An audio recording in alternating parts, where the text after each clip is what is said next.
Hi everyone, welcome back to our channel. In today's video, I'm going to show you how to cancel Lightroom subscription. It is a very easy process, so let's dive right in. First of all, find the Lightroom app on your home screen.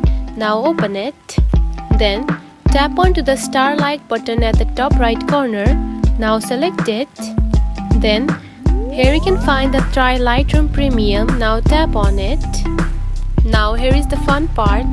If you have subscribed to the Lightroom app, there will be the button of cancel subscription instead of the button given, which is subscribe and start free trial. And then you simply had to select the cancel subscription option. Since I don't have any subscription of the app, the button is showing subscribe and start free trial. And that's it. This is how you can cancel the subscription of the Lightroom app.